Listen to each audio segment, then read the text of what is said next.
ఇక మా నాన్నగారు దాడి నడవాలని అనుకోదు.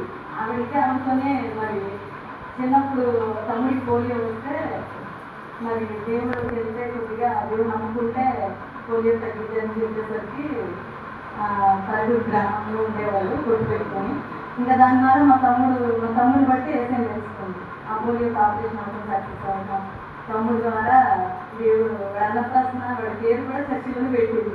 మా అందరికీ నాగ నాగ నాగ అన్నయ్య శివనాగ వెంకట శివచంద్రకుమార్, నా పేరు నాగ కుసుమ నాగ పూర్ణం, మా చెల్లి పేరు శివనాగ అమర మధుప్రియ నాగ అంతా.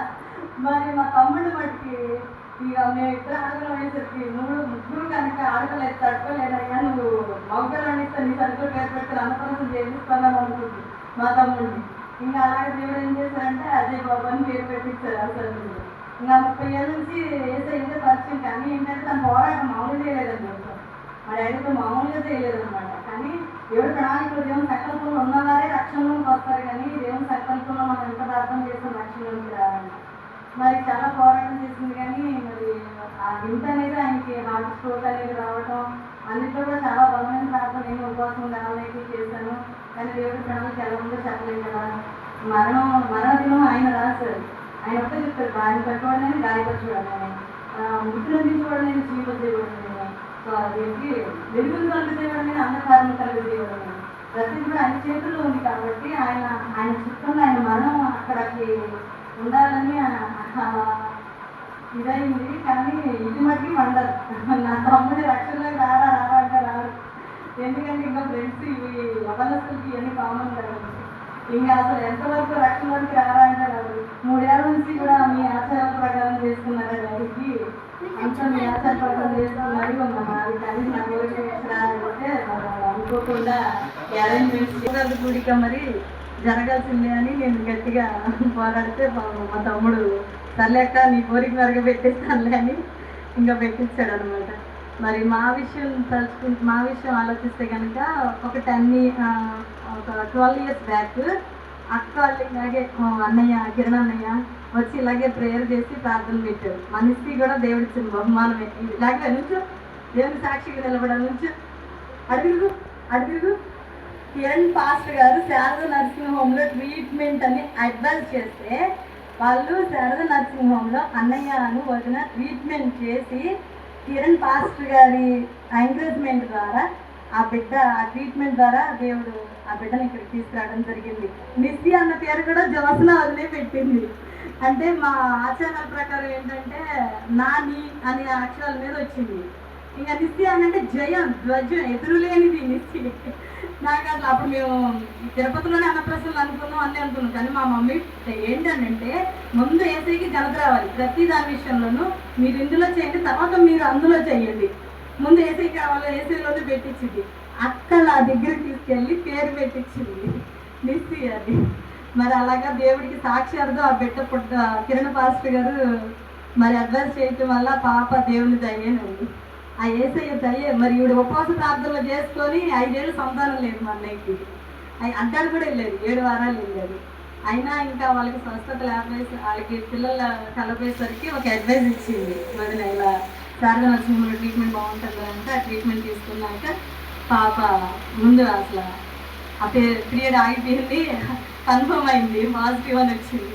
ఎంత సంతోషించామో అది పెట్టినప్పుడు. 5 ఏళ్ళు సంతానం తెలుసు కదండి మీకు.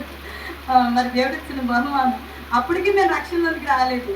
మేము అనేది కూర్చోమండి కూర్చో, మరి మేము అనేది రక్షణలోనికి రాలేదు, మాకు దేవుడు తెలియదు.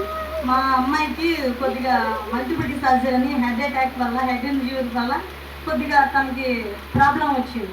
ప్రాబ్లం వచ్చినప్పుడు నా దేవుళ్ళని పిలబడే వాళ్ళందరి దగ్గర తిప్పాను. నా దేవుళ్ళని నిద్ర చేయటం, హోమం చేయటం, బ్రాహ్మణులు పిలిపించడం, అవన్నీ కూడా చేశాను.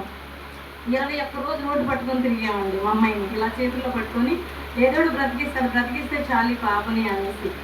మరి అలాంటి టైంలో దర్శించి ప్రార్థన మామూలుదండి. ఎవరు ఒక్కటి మడికి చెప్తున్నానండి, ఇంట్లో ఎవరైనా మదర్స్ ప్రేయర్ఫుల్గా ఉంటే సన్స్ డాటర్స్ ఏమంటారంటే మీకు చాదిస్తామా, మీకు చెప్పలేమా, ఏంటి ప్రేయర్స్ అండి, ప్రార్థన ఏడుపులేండి, గోవాలు ఏంటారంటారు. కానీ వాళ్ళ ప్రార్థనలు, వాళ్ళ ప్రార్థన శక్తి, వాళ్ళ కంచె వేస్తారండి బిడ్డల చుట్టూ. వాళ్ళ ప్రార్థన మామూలు కాదు. మరి ఎన్నాళ్ళ నుంచి ప్రార్థన చేసిందో, భర్తని తను రక్షించుకోలేకపోయింది, కానీ మమ్మల్ని మటుకు దేవుడు రక్షణలోకి నడిపించాడు. మమ్మల్ని మా మా మా మా వారు నేను మరి ఆ పిల్లని బట్టి రక్షణలోకి రావటం ఎక్కడ మరి ఆ పిల్లకి హీలింగ్ అనేది రాలేదు. ఇంకా మా అమ్మ బలవంతంగా చర్చికి తీసుకెళ్దామంటే ఇక్కడ హుస్సేన్ గారు చర్చికి తీసుకెళ్తే 7 మార్లు ప్రార్థన చేశారు. ఆ ప్రార్థనలో కూడా స్వస్థత రాలేదు, కానీ ఉపవాస ప్రార్థన తీసుకురండి అన్నారు మా అమ్మాయిని. 7 క్లాస్ తీసుకెళ్ళి ఉపవాస ప్రార్థనలో 10 మంది పాస్టర్ల మధ్యలో కూర్చోబెట్టి ప్రార్థన చేశారు. ప్రార్థన చేస్తే ఇంకా దేవుడి దర్శనం. అప్పుడు మేము దేవుడికి కమిట్మెంట్ అయిపోయాం. ఏమని? ఈ పిల్లని కనుక బతికిస్తే మేము బాప్తిసం తీసుకుంటాం, ఈ పిల్లని సేవకిస్తానని తీర్మానం చేసుకున్నాం. అంతే. దేవుడు మరి ఆ దర్శనం పరలోకం నుంచి దిగిరావడం, తెల్లటి వస్త్రాలతో మహిమ వస్త్రాలతో దిగిరావడం, ఆ పిల్లలో ఉన్న దురాత్మ శక్తిని, ఆ చీకటి శక్తిని బయటికి లాగా కాల్ చేయటం. ఇక నేను అసలు ఒక మనిషి గాడ్ని ఎలా రిసీవ్ చేసుకోవాలంటే తను టచ్ చేస్తాడంటే, తను ఏం చేస్తాడంటే మనిషి హృదయాన్ని తాగుతాడు. దేవుడు అనేవాడు దాన్ని గుర్తుపెట్టినోడు గొప్పవాడు. టచ్ చేసినప్పుడు ఆ హృదయానికి కొద్దిగా మనం చోటిస్తే, ఆ హృదయాన్ని కొద్దిగా మనం తెరిస్తే దేవుడు మనలోకి వస్తాడు. ఆయన ఇచ్చే హింట్ కూడా మనకు అర్థమవుతూ ఉంటుంది. అప్పుడు నేను స్టార్ట్ చేశాను, రీసెర్చ్ చేశాను. కౌంట్లో అయ్యింది మేమేంటి ఇలాగా 2 కిలోల దేవుడు నమ్ముకోవడం ఏంటి అన్నంత ఇదిగా ఉండేదాన్ని. నేను కూడా అన్నంతోనే ఉండేదాన్ని, 3 బొట్లు పెట్టుకునేదాన్ని. లోకానుసారం జీవితం, బొల్లకెళ్ళటం, అభిషేకం చేయించడం మా వాళ్ళు మరి ఇలా ఉండేవాళ్ళం. మరి ఆ పిల్లని బట్టి అసలు ఈయన ఎవరు, ఎందుకోసం వచ్చారు, ఎందుకోసం ప్రాణం పెట్టాడు. మా అమ్మ ఎందుకు అలా అంకితం అయిపోద్ది, మా నాన్న విజువల్ ఏటది. మా నాన్న అన్ని అరిసినా సరే ఆవిడ బాగానే ఆవిడదే, ఏదో శక్తి లేనిదే వీళ్ళలా అట్రాక్ట్ అవ్వరు అని ఆయన ఆకర్షించుకున్నాడు, మొదలు పెట్టుకున్నాడు. ఆయన తన బిడ్డల్ని ఆకర్షించుకొని తన బిడ్డల్ని రక్షణలోకి నడిపించుకోవడానికి ఒక ప్రణాళిక ఏర్పాటు చేసుకున్నాడు. ఆ బిడ్డ ద్వారా హీలింగ్ వచ్చింది. మళ్ళీ ఏంటంటే మేము పొరపాట్లు చేయడం వల్ల కొద్దిగా మా వారు బెడ్ రీడన్ అయ్యారు. ఏంటంటే మత్తయి సువార్తలో ఉండొచ్చండి, ఏమని అంటాడు, ఒక దురాత్మ పోయి 7 తీసుకొచ్చిద్దంట. ఇవన్నీ కూడా నా జీవితంలో ఒక హెచ్చరిక అండి. ఇవన్నీ నా జీవితంలో జరిగింది. దేవుడు ప్రభువు బాధ పెట్టిన తన కృపా సమృద్ధిని బట్టి జాలి పడతాడంట.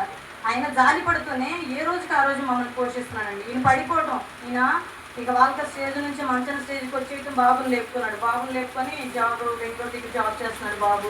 ఆ రోజు నుంచి ఈ రోజు అన్నయ్య అడగటం కానీ, తమ్ముడు అడగటం కానీ, ఒకరిని చేజాచి అడగకుండా మా కుటుంబాన్ని పోషించుకుంటూ వస్తాడు. దేవుడి ప్రణాళికలో మనుషులు రక్షణలోనికి రావాలంటే ప్రకటన గ్రంథం 3వ అధ్యాయంలో మంచి మట్టిని మార్చుకుంటా అంటాడు చూడండి. అట్లాగా ఆయన కావాల్సిన బిడ్డల్ని కావాల్సిన రీతిగా నలుపుకొని ముందు సోల్, ఈ ఆత్మ అనేది దేవునికి ముఖ్యం. ఇది యుగయుగాలు జీవించడం, ఇది యుగయుగాలు కాలిపోకుండా జీవించడం ముఖ్యం. కాబట్టి దీన్ని కాపాడుకునే దేవుడు. కాబట్టి మా శరీరాలు బలహీనమైనా సరే ఆత్మలు ఎప్పటికప్పుడు నవనూతనంగా, ఆత్మలు ఎప్పటికప్పుడు యూట్యూబ్ ఒక్కటి కొంతమంది పనిమాలిన వాటికి వాడుకుంటారు. నేనైతే దేవుళ్ళు జీవం పొందుకోవడానికి వాడుకుంటున్నాను. ఇదొక్కటి మటుకి దేవుడు ఎంత కార్యం చేశాను నా విషయంలో. ఇదొక్కటి రావడం వల్ల దేవుడు ఇంకా తెలుసుకోగలిగాను. ఎప్పుడు మా ఇంట్లో వాక్యాలు, ఎప్పుడు మా ఇంట్లో పాటలే, ఎప్పుడు మా ఇంట్లో వాక్య ధ్యానాలే, పాస్టర్లు, మా ఇంట్లోనే చర్చ సంఘం జరుగుతూ ఉంటుంది అనమాట. మరి దేవుడు అలా మమ్మల్ని, మీ శరీరంలో బలహీనమైన ఆత్మలో మేము ఎప్పుడూ దేవునితోనే ఉంటాం. దేవునితో కనెక్షన్ అయిపోయి ప్రభు మమ్మల్ని రక్షించుకున్న చాలా ఇంతకన్నా రక్షణ భాగ్యం ఏంటండి. మరి మా మమ్మీ 30 ఏళ్ళు ప్రయత్నం చేసింది మా డాడీ రక్షణ కోసం. మరి ఆ రక్షణ ఇచ్చాడు మా కుటుంబానికి. రక్షణ మాకు చాలా సొంతమైంది. అందుకని శరీరాలు వచ్చే బలహీనతలు లెక్క చేయకుండా ఆయన కృప మాకు ఎప్పటికప్పుడు తోడైస్తున్నాడు. ఆయన కృప విస్తారంగా శ్రమంలో ఉన్న వారికి ఆయన ఒకటే వాగ్దానం చేశారు, సామాన్య మనుషులు కలుగు శోధన తప్ప మీకు ఏది అనుగ్రహించబడదు. సామాన్య మనుషులు పడే బాధే వచ్చిందంట. అందరూ అంటున్నారు, మీరు ఏసీలోకి వెళ్ళారు కదా, మరి మీ దేవుడు కరుణించాలి కదా, మీ దేవుడు స్వస్థతను ఇవ్వాలి కదా, మీ వారిని లేపాలి కదా. మా కొట్టుకాడికి వచ్చే వాళ్ళు కూడా మొత్తం పోగొట్టుకున్నాడు. సర్వస్వం పోయింది, 5,000 రూపాయలు అమ్మేసుకున్నాను. ఆయన ఒప్పుకుంటే చాలు ప్రభువా, నా భర్త పడిపోయినా, నా కొట్టు పోయినా, నా వ్యాపారం పోయినా, నువ్వు ఉంటే నాకు చాలు. అదొక్కటి కలిగి ఉన్నాను చాలు, నాకు అది చాలా గర్వపడుతున్నాను అనేసి మరి దేవుని సన్నిధిలో నేను ఎంతగానో సంతోషపడుతున్నానండి. ఈ రోజు కూడా దేవుని నుంచి తొలగిపోదామని ఆలోచన, అది ఎలాంటి శ్రమ వచ్చినా, ఎలాంటి శోధన వచ్చినా తట్టుకొని నిలబడదు. ఎందుకంటే ఎవరి మీద అండి బాణాలు వేసేది, ఎవరి మీద అపోజిగా శత్రువు గాడు. ఎవరైతే ఏసీలోకి వెళ్తున్నారో, ఎవరైతే ఏసీ రక్షకునికి అంగీకరిస్తున్నారో వాళ్ళ ముందు లాక్కు రావాలని వాడి బాణం ఉంటుంది. అందుకని ఆ బాణంలో నలిగిపోతున్నాం తప్పితే ఆ బాణంలో ఇదవుతున్నాము. కానీ శ్రమ పెట్టిన కొలది సువర్ణంగా మారుస్తాడంట దేవుడు. ఈ శ్రమంలో మరి అతిశయిస్తున్నాం. ఈ శ్రమంలో మరి మేము దేవా ఇది మీ చిత్తమైంది అని యోగులాగా నిరీక్షిస్తున్నాము.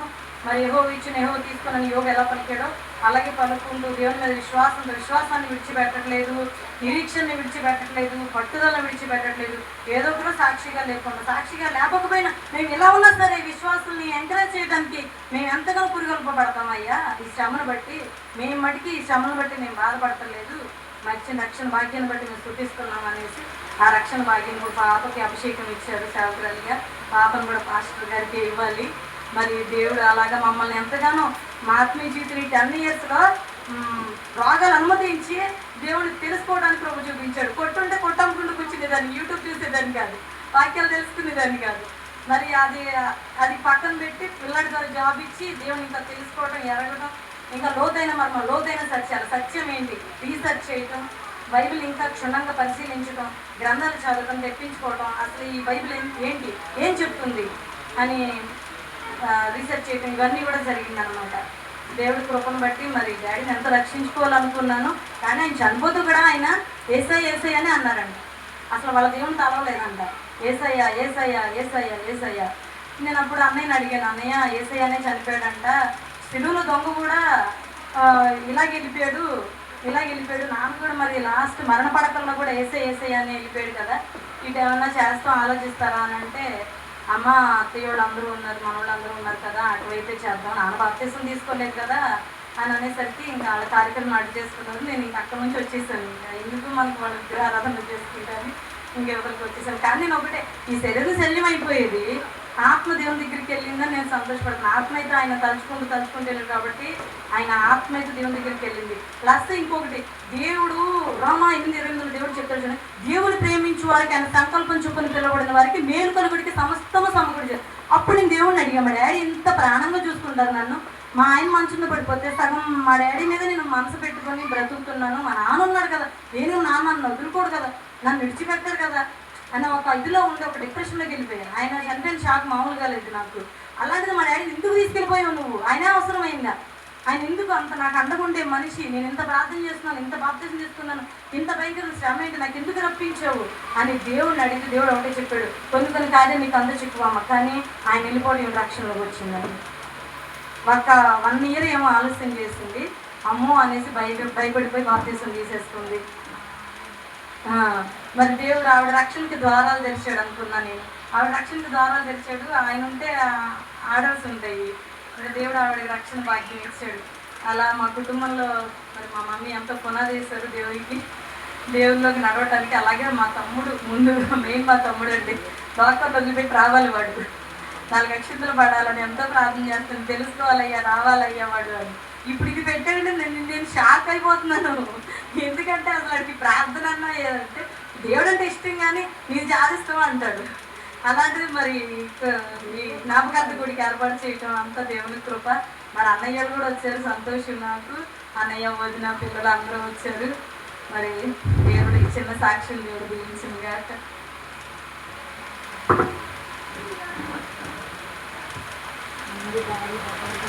కృపామయుడైన యేసయ్యానికి స్తోత్రాలు, రాజులకు రాజా, ప్రభువులకు ప్రభువా, సర్వాధికారికి స్తోత్రం.